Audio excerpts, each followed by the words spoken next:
ఓం శుక్లాంబరధరం విష్ణుం శశివర్ణం చతుర్భుజం ప్రసన్నవదనం ధ్యాయేత్ సర్వవిఘ్నోపశాంతయే. గం గణపతయే నమః. దుం దుర్గాయై నమః. ద్రాం దత్తాత్రేయాయ నమః. మారుతి అనుగ్రహం ప్రారంభ జనవరి 20, 2026 విధియ మంగళవారం, శ్రవణ నక్షత్రం. ఇవాళ దీపారాధన. మనం మాఘమాసంలోకి వచ్చేసాం, మాఘమాసంలో ఉన్నాం. ఇవాళ దీపారాధన తలస్నానం చేసి చేయాలి. మాఘస్నానం ఎంతో విశేషం. తలస్నానాన్ని చేసి 3 ఒత్తులు ఒక ఒత్తిగా చేసి ఆవు నేతితో ఈశ్వరుడు పరమేశ్వరుడు ఎదురుగా దీపాన్ని వెలిగించండి. నకార మకార చికార వకార యకార స్వరూపమైన ఈశ్వరుడు అష్టైశ్వర్యాలు ప్రసాదిస్తాడు. దీపారాధన ఆవు నేతితో చేయాలి. 3 ఒత్తులు ఒక ఒత్తిగా చేసి మీ పూజా మందిరంలో ఈశ్వరుడు ఎదురుగా దీపాన్ని వెలిగించాలి సూర్యాస్తమయంలోపు. ఈ దీపం వల్ల ఈశ్వర ప్రీత్యర్థం 3 దేవతలు మీకు వరాన్ని ఇస్తారు. ఏం వరం? ధనయోగ ప్రాప్తిరస్తు. అంటే మీకు ఉద్యోగం రావటం, వ్యాపారం బాగుండడం, లేదా రావాల్సిన డబ్బు రావడం. తప్పకుండా ఈ 3 ఒకటి ఖచ్చితంగా మీకు అవసరం ఉన్నది, ఒకటి ఖచ్చితంగా జరుగుతుంది. ఇప్పుడు నాకు రావాల్సిన డబ్బు ఉంది, వస్తుంది. లేదా ఒకళ్ళకు ఉద్యోగం రావాలి, వస్తుంది. లేదా ఒకళ్ళకు వ్యాపారం బాగుండాలి, అవుతుంది. ఈ దీపారాధన తప్పకుండా సూర్యాస్తమయంలోపు చేయండి. ఇటువంటి ఎన్నో అద్భుతమైన పరిహారాలు ప్రతిరోజు ఈ ఛానల్ ద్వారా మీకు నేను అందిస్తాను. తప్పకుండా ఆచరించండి. ఇక అదృష్టమైశ్వర్యం. మహాశివరాత్రి ఫిబ్రవరి 15, 2026 ఫిబ్రవరి 15వ తారీఖు మహాశివరాత్రి మనకు ఈ సంవత్సరం వచ్చింది. ఆదివారం, ఉత్తరాషాఢ నక్షత్ర సహిత శ్రవణ నక్షత్రం, రవిచంద్రుల యొక్క నక్షత్రము. అందులో ఆదివారము. అలాగే మహాశివరాత్రి మనం తెల్లవారులు ఉంటాం కాబట్టి సోమవారం కలయిక, అంటే సోమవారం ప్రారంభం. అటు సోమవారము చంద్రుడు, ఆదివారం రవి. మళ్ళీ ఉత్తరాషాఢ నక్షత్రం రవి, అలాగే శ్రవణ నక్షత్రం చంద్రుడు. ఈ కాంబినేషను అందులో ఫిబ్రవరి 15వ తారీఖు సకల దారిద్ర్యాన్ని తీసే విధంగా విశేష ముహూర్త యోగంతో వచ్చింది. మామూలుగా మహాశివరాత్రి అంటే అది ఎంతో పర్వదినం. తలస్నానం చేస్తాం, ఉపవాసం ఉంటాం, జాగారం ఉంటాం. సాధ్యమైనంత వరకు ఏమీ తినకుండా ఉండేవాళ్ళు ఉంటారు, పాలు తాగి పళ్ళు తినేవాళ్ళు ఉంటారు, టిఫిన్తో ఉండేవాళ్ళు ఉంటారు. చాలా వరకు అసలు భోజనం చేయరు శివరాత్రి రోజు. అయితే ఈ మహాశివరాత్రి రోజు మానవాళికి మామూలుగా మనం శివాలయం వెళ్తాం, అభిషేకం చేసుకుంటాం, లేదా శివాష్టోత్రం చదువుకుంటాం, జాగరణ, కళ్యాణం ఇత్యాది క్రతువులను ఆచరిస్తాం. అయితే అసలు మానవాళి కర్మదోషంతో పుడతారు. మీరు కానీ నేను కానీ ఎవరైనా సరే మనం ఒక జన్మని పొందామంటే అది కర్మదోషం వల్ల. కొంత మన కర్మ దోషం ఉంది, ఆ దోషాన్ని నివృత్తి చేసుకోవాలి. దానికి అనుసంధానంగా కష్టాలు, బాధలు, ఇబ్బందులు, ఉద్యోగం లేకపోవడం, ఆర్థిక ఇబ్బంది, లేదా సంతానం లేకపోవడం, లేదా వివాహం అవ్వకపోవడం, ఈ దోషాలన్నీ కూడా మనం అనుభవిస్తూ ఉంటాం. అయితే ఒక అద్భుతమైన ప్రాయశ్చిత్తం నేను ప్రతి శివరాత్రి చాలామందికి ఎంతో సులువైన, అంటే లక్షలాది రూపాయలు, వేలాది రూపాయలు ఖర్చు అవ్వక, కనీసం వేలాది రూపాయలు కూడా ఖర్చు అవ్వకుండా, అసలు 1000 రూపాయలు, కనీసం 1000 రూపాయలు కూడా ఖర్చు అవ్వకుండా ప్రతి శివరాత్రి పరిహారం తీసుకొస్తున్నాను. నాగశాస్త్ర అనుసానందంగా ముహూర్త యోగ సంకల్పిత ఎన్నో అద్భుతమైనటువంటి గ్రంథాల్లో ఉన్నటువంటి పరిహారాలు ఎన్నో ప్రతిరోజు కూడా నేను నా ఛానల్ ద్వారా తెలియజెప్తున్నాను. అలాగే మహాశివరాత్రి గురించి ప్రత్యేకంగా పరిహారాలు ఇస్తున్నాను ప్రతి సంవత్సరం. ఈసారి నేను ఒక 3 పరిహారాలు మీకు పంపిస్తాను. ఒకటి 300 రూపాయలు. అది కూడా ఎందుకంటే, అంటే నేను ఎందుకు ఇవన్నీ మీకు వివరిస్తున్నానంటే, ఒక సేవా సమితి అనే ట్రస్ట్ ద్వారా ఎన్నో సంవత్సరాలుగా నేను ఎంతో సేవ చేస్తున్నాను. ఇది ఖచ్చితంగా ఈ ఆధునిక కాలంలో, ఈ కాంపిటీషన్ వరల్డ్లో నేను చెప్పుకొని తీరాలి. ఎందుకంటే నాకేమి ప్రయోజనం, నాకేం అవసరం, ఏదో ఒక అవసరం లేనిది, ఏదో ఒక లాభం లేనిది ఎందుకు చేస్తారు? ఇలా మానవాళి యొక్క ఆలోచన విధానం ఉంటుంది. అక్షరాల 100 రూపాయలు నేను సంపాదించుకుంటే 10 రూపాయలు సేవకు వినియోగిస్తాను. అలాగే 100 మందికి నేను జాతకాలు చెప్పి ఎంతో కొంత డబ్బు తీసుకుంటే ఇటువంటివి కొన్ని పరిహారాలు ఉచితంగా ఇచ్చినట్టే 300 రూపాయలకు హోమాలు చేసి రుద్రాభిషేకం చేసి మహాలింగ పూజ, మహా ఈశ్వరారాధన, మహాలింగ పూజ చేసి పరిహారం పంపిస్తున్నానంటే అది ఖచ్చితంగా ఉచితంగా చేసినట్టే. అలా మహాశివరాత్రికి ఒక 300 రూపాయలు అలా 3 తీసుకోవాలంటే 900 మొత్తం, అంటే 1000 రూపాయలు కూడా మీకు పడట్లేదు. ఈ 900 రూపాయలకు ఏం పరిహారం, అసలు ఏంటి ఫలితం? ఫస్ట్ నేను డబ్బులు ఎందుకు చెప్పేశానంటే మీకు ఎంత అవుతుందో నేను పెట్టగలనో లేదో ఈ బాధ ఉంటుంది, ఆలోచన ఉంటుంది. ప్రస్తుతము ఎంతో ఇబ్బందుల్లో ఉన్నాం మనం, అందులో ఇది కూడా ఒక ఇబ్బంది అవ్వకూడదు. అందుకే ఫస్ట్ ఆ క్లారిటీ ఇచ్చాను.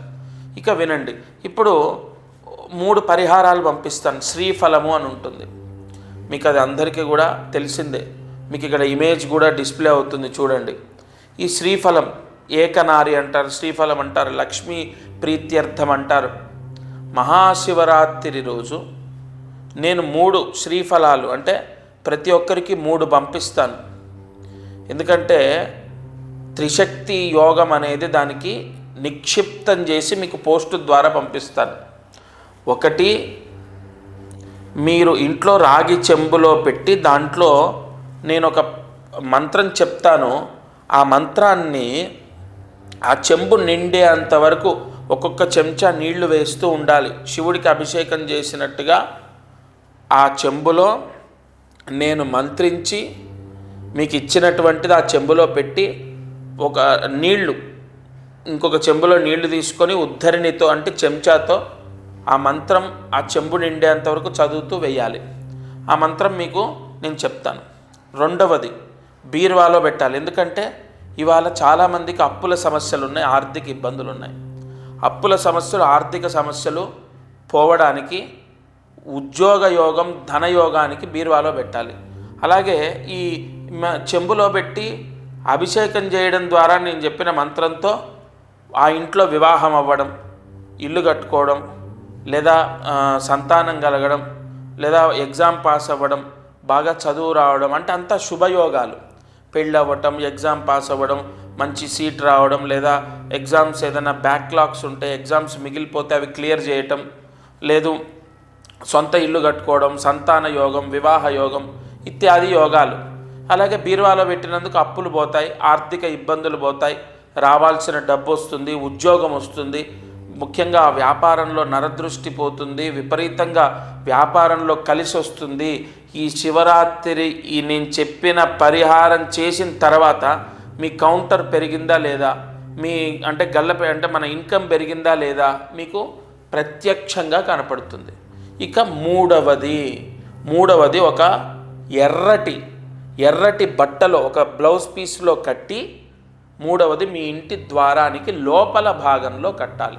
ఎందుకంటే చాలామంది అద్దింట్లో ఉంటున్నారు, లేదా సొంతిల్లైనా వాస్తు ప్రభావం ఎప్పుడైతే బలంగా ఉంటుందో, మనకు ఈశాన్యంలో పూజా గది ఉంది, ఈశాన్యం ఖాళీగా ఉంది, ఆగ్నేయంలో కిచెన్ ఉంది, నైరుతిలో బెడ్రూమ్ ఉంది. ఇది ఇలా బేసిక్ వాస్తు కాదు. అసలు ఇంట్లో వస్తువులు కూడా మనం కొన్ని పెట్టుకోని చోట అంటే పెట్టకూడని చోట పెడతాం. బాత్రూమ్కి ఎదురుగా అద్దం పెట్టకూడదు, అది మనం పెడతాం. మన వెసులుబాటు, మనకు ఈ కన్వీనియంట్ని బట్టి పెడతాం. సోఫాలు ఎక్కడ ఉండాలి, ఇప్పుడు ప్రతి ఇంటికి వచ్చి నేను వాస్తు చూడలేను కదా. అందుకోసం మీకు అది ఇంటికి కట్టడం ద్వారా ఇంట్లో వాస్తు దోషాన్ని మొత్తం కూడా తీసేసి ఒక పాజిటివ్ ఎనర్జీ, ఇంట్లో గొడవలు రాకుండా, భార్యాభర్తలకు గొడవలు, పిల్లలకు గొడవలు, మనస్పర్ధలు, పిల్లలు ఎదురు మాట్లాడటం, పిల్లలు చెడిపోవడం, చెడు అలవాట్లు, ఇంట్లో ఎప్పుడు మనశ్శాంతి లేకపోవడం, ఇంట్లో డబ్బు నిలబడకపోవడం, ఇవన్నీ ఎందుకు అనుకున్నారు? మన జాతక దోషం ఒక్కటే కారణం కాదు. అసలు మనం తప్పితం లేకున్నా మీరు చూడండి, ఒక కుటుంబంలో ఏ చెడు అలవాట్లు లేవు, ఒక వ్యక్తికి కష్టపడుతూనే ఉన్నాడు, కానీ పిల్లల్ని చదివించలేకపోతున్నాడు, చాలా ఇబ్బందులు ఎదుర్కొంటున్నాడు, అనేక సమస్యలు ఎదుర్కొంటున్నాడు. మరి అతను ఎవరిని మోసం చేయట్లేదు, కష్టపడుతున్నాడు. మరి మంచి వ్యక్తులకు ఎందుకు సమస్యలు వస్తాయి? ఇక్కడ కొన్ని నెగిటివ్ ఎనర్జీలు ఉంటాయి. చాలామంది ఏడుపు ఉంటుంది, పిల్లలు బాగున్నారు, చాలా చూడ్డానికి బాగున్నారని ఇలా కొంతమంది ఏడుస్తారు, కొంతమంది దిష్టి పెడతారు, కొంతమంది ఏవో చేయిస్తుంటారు. కాబట్టి నేను అనేది ఏంటంటే ఖచ్చితంగా ఎట్టి పరిస్థితుల్లో ఇంట్లో నేను ఇచ్చేది మూడవది ఏదైతే మీరు కడతారు. ఎందుకంటే దానికి నరదృష్టి గణపతి మహామంత్ర పూజ చేసి ఇస్తాం. అది మీరు కడతారు కాబట్టి నరదృష్టి పోతుంది, వాస్తు దోషం పోతుంది, ఇంట్లో ఉన్న నెగిటివ్ పీడలన్నీ పోతాయి, అన్ని దోషాలు పోతాయి. ఇలా 3 మీ గోత్రనామాలు తీసుకొని అన్ని హోమాలు చేసి అభిషేకం చేసి అలాగే దానికి మహాలింగ పూజ చేసి మీకు పోస్టు ద్వారా పంపిస్తాను. 900 రూపాయలు మీరు కడతారు. ఎప్పుడైతే ఈ మహాశివరాత్రి రోజు నేను చెప్పింది మీరు చేసుకుంటారో పెద్దగా చేసేదేం లేదు. ఒకటేమో ఇంట్లో బీరువాలో పెట్టాలి, రెండవదేమో ఇంటి ద్వారానికి లోపల కట్టాలి, ఒక ఎర్రటి బ్లౌజ్ పీస్ తీసుకొని కట్టాలి. ఇక మూడవది రాగి చెంబులో పెట్టి నేను చెప్పిన మంత్రంతో దానికి పూజ చేయాలి. ఇక్కడ విశేషమైనటువంటి యోగం ఏర్పడి అది సొంతిల్లైనా అద్దిల్లైనా ఆ ఇంట్లో ఉన్న వాళ్ళందరికీ కష్టాలను తీసేస్తుంది. అయితే ఏ మంత్రంతో మనం పూజ చేయాలి? ఆ మంత్రాన్ని జాగ్రత్తగా వినండి. ఓం శ్రీం చండీం నమః శివాయ నమః. ఓం శ్రీం చండీం నమః శివాయ నమః. ఓం శ్రీం చండీం నమః శివాయ నమః. ఈ మంత్రాన్ని మీరు ఆ చెంబులో, నేను ఇచ్చినటువంటి పరిహారం చెంబులో పెట్టి అది నిండేంత వరకు నీళ్లు వేస్తూనే ఉండాలి. మీరు ఎంత పెద్ద అభిషేకం చేసిన ఫలితం వస్తుందో తెలుసా? కలియుగంలో చండీనామ సహిత మహాశివనామాన్ని పట్టుకొని ఆ లక్ష్మీ యోగానికి, అంటే ఆ పరిహారం మీరు ఏదైతే చేస్తున్నారో విశేషమైన ఫలితం చేసిన వాళ్లకు వాళ్ళ కుటుంబానికి వస్తుంది. మరి అభిషేకం చేసిన తర్వాత ఆ నీళ్ళు ఏం చేయాలి? ఆ పరిహారం ఏం చేయాలి? ఇక్కడ ఆ నీళ్ళు ఏవైతే ఉంటాయో మీరు పూజ చేసి పరమ భక్తితో నేను ఇచ్చిన మంత్రంతో మీరు చెంబులో వేశారు కదా, ఆ మంత్ర జలాన్ని శివలింగం పైన పోయాలి. మీకు దగ్గరలో ఉన్న శివాలయంలో శివలింగం పైన పోయండి, లేదా మీ ఇంట్లో శివలింగం ఉంటే ఆ శివలింగం పైన పోయండి. ఆ పరిహారం, మూడో పరిహారం ఏం చేయాలండి? అది మీ ఇంట్లో పూజా గదిలో శుభ్రంగా తుడిచి దానికి కుంకుమ పసుపు పెట్టి పూజా గదిలో పెట్టుకోండి. ఈ పరిహారం వల్ల సమస్త ఐశ్వర్య యోగం ఈ శివరాత్రికి మీరు ఖచ్చితంగా ఫోన్ చేసి ఇక్కడ స్క్రీన్ పైన కనపడుతున్న నెంబర్కి కాల్ చేసి మీ గోత్రనామాలు ఇచ్చి మీ అడ్రస్ ఇవ్వండి. నేనే స్వయంగా దగ్గరుండి మీకు పంపిస్తాను. ఆ పరమశివుడి అనుగ్రహంతో, మహాలక్ష్మి అనుగ్రహంతో సర్వ శుభాలు కలుగుతాయి. ముఖ్యంగా శివరాత్రి తర్వాత మనం బాగుంటాం. నేను ప్రతి సంవత్సరం శివరాత్రికి ఇచ్చింది చాలామందికి పనిచేసింది. ఈరోజు కార్యసిద్ధి మంత్రం ఓం శ్రీం క్లీం ధర్మాధీశాయ నమః. ఓం శ్రీం క్లీం ధర్మాధీశాయ నమః. ఓం శ్రీం క్లీం ధర్మాధీశాయ నమః. ఈ మంత్రాన్ని 3 సార్లు రాసి 108 మార్లు జపించాలైతే ధర్మాధీశాయ 2 ఒత్తులున్నాయి. జాగ్రత్తగా తప్పు పలకొద్దు. ముందు జాగ్రత్తగా తప్పు రాసుకోకండి. జాగ్రత్తగా తప్పులు లేకుండా రాసుకొని 108 సార్లు ఉదయం, మధ్యాహ్నం, సాయంత్రం లేదా రాత్రి పడుకునే లోపు జపించడం ద్వారా మీ పైన ఉన్న కేసులు లేదా ఏదైనా కోర్టు సమస్యలు లేదా ఏదైనా కేసు సమస్యలు, ఏ ఇబ్బంది అయినా, శత్రు బాధ, ఎటువంటి ఇబ్బంది అయినా తొలగిపోతుంది. ఈ మంత్ర జపం ఈరోజు రాత్రి పడుకునే లోపు ఈ మంత్ర జపం చేస్తే అంత పవర్, అంత ఆ యోగం అనేది ఆ చదువుకున్న వాళ్లకు లేదా ఎవరి గురించి అయితే చదివారో వాళ్లకు ఈ మంత్రం పనిచేస్తుంది. ఇక ప్రతిరోజు మారుతి అనుగ్రహం ఛానల్లో అనేక పరిహారాలు తెలియజెప్తున్నాను. రాశి ఫలితాలు కూడా ప్రతి నిత్యము, ప్రతి వారము రాశి ఫలితాలు, 12 రాశుల ఫలితాలు కూడా తెలియజేస్తాను రాబోయే రోజుల్లో. అయితే మహాశివరాత్రి పరిహారము ఎవరు కూడా లైట్ తీసుకోవద్దండి. ఎందుకంటే ప్రతి సంవత్సరం శివరాత్రికి నేను ఇచ్చే పరిహారాలు 2008 నుండి, ఇప్పుడు కాదు, గత కొన్ని సంవత్సరాల నుంచి ఒక ఒక ఆవాహన శక్తి, ఒక ఆయుధ శక్తి, ఒక రుద్రశక్తి. మరి నాకు ఆ శివరాత్రికి ఉన్న అనుబంధమో లేదా మీకు ఆ పరమశివుడికి ఉన్న అనుగ్రహమో కానీ చాలామందికి క్లియర్ అవుతున్నాయి. సరే, నేను ఎప్పుడు గురుగారు ఇంతే చెప్తారులే, కాదండి, ఈ మాట కాక ఏమని చెప్పాలి చెప్పండి? మీరు బాగోరు, మీ కష్టాలు పోవు అని చెప్పొచ్చా? ఎంతోమందికి మంచి జరుగుతుంది, నా కళ్ళ చూస్తున్నాను, నా చెవుల వింటున్నాను. అవ్వని వాళ్ళు కూడా ఉన్నారు. వాళ్ళ కోసమే నేను పదే పదే తాపత్రయపడేది. నేను మనస్ఫూర్తిగా చెప్తున్నాను, ఆ శంకరుడి సాక్షిగా నేను ప్రతిరోజు కోరుకునేది ఒకటే, అయ్యా అయ్యా, నన్ను ఆశ్రయించిన వాళ్ళు ఖచ్చితంగా బయటపడుతున్నారు, ఇంకొద్ది మంది ఉన్నారు, వాళ్ళని కూడా రక్షించు. మావి పెద్ద పెద్ద కోరికలు కాదు, ప్రతిరోజు మొక్కుతాను. ఈ శివరాత్రి మీరు తప్పకుండా చేసుకోండి. 900 రూపాయలు మనం ఇవాళ దేనికి ఖర్చు పెడుతున్నామో మీకు కూడా తెలుసు.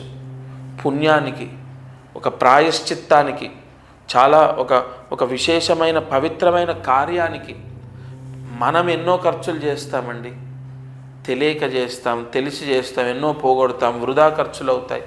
ఇవాళ 2-3 రోజులు మందులు, ఒక 10 రోజులు మందులు మింగితే అయిపోతాయి. ఈశ్వరుడు సంపూర్ణ వరాన్ని ప్రసాదించే భోలా శంకరుడు. మీరు మనస్ఫూర్తిగా దండం పెట్టుకొని, అయ్యా గురుగారు చెప్పారు, నేను చేస్తున్నా, నాకు ఈ కష్టాలు ఉన్నాయి, గురుగారు చెప్పేవి ఎన్నో చేస్తున్నాను నేను, అయినా నాకు నా బాధ నన్ను విడిచిపెట్టట్లే, ఎన్ని జన్మల పాపము నేను అనుభవిస్తున్నాను, నాకు ఈ పని చేసి పెట్టు, నాకు ఇగో మా అమ్మాయి గురించి, లేదా మా అబ్బాయి గురించి, లేదా నా భర్త గురించి, లేదా ఇగో ఆర్థిక సమస్యలు, లేదా ఇగో ఉద్యోగ సమస్య, అది ఏదో అది ఆ పరమశివుణ్ణి మీరు వేడుకోండి. నా తరఫున నేను మీ గోత్రనామాలు తీసుకొని నేను చేస్తా. ఖచ్చితంగా నేను మాత్రం అస్సలు వదిలిపెట్టను. దగ్గరుండి కూర్చొని అన్ని కెమెరాలు పెట్టి ఎంతో తీక్షణంగా ప్రతీదీ రాసిచ్చి మరీ చేయిస్తున్నాను. ఎందుకంటే ఒక్క రూపాయి శాతం కూడా నాకు పాపం ఉండొద్దు, నా వాళ్లకు మంచి జరగాలి. తప్పకుండా మీరు చేసుకోండి.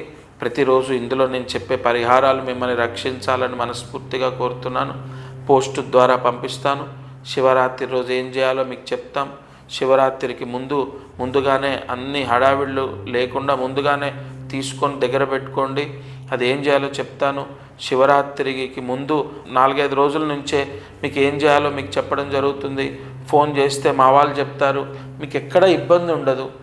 మహాశివరాత్రి రోజు మాత్రం అది ఆ పర్వదినాన్ని ఎంత ఇచ్చి కొనగలుగుతామండి? అది మిస్ అయితే మళ్ళీ మనకు వస్తుందా? మీరు చెప్పండి. మీరు ఒకసారి ఆలోచించండి, ఎంత ఇస్తే శివరాత్రిని నెక్స్ట్ డేనో ముందుకు రోజుకో మనం జరపగలుగుతామా?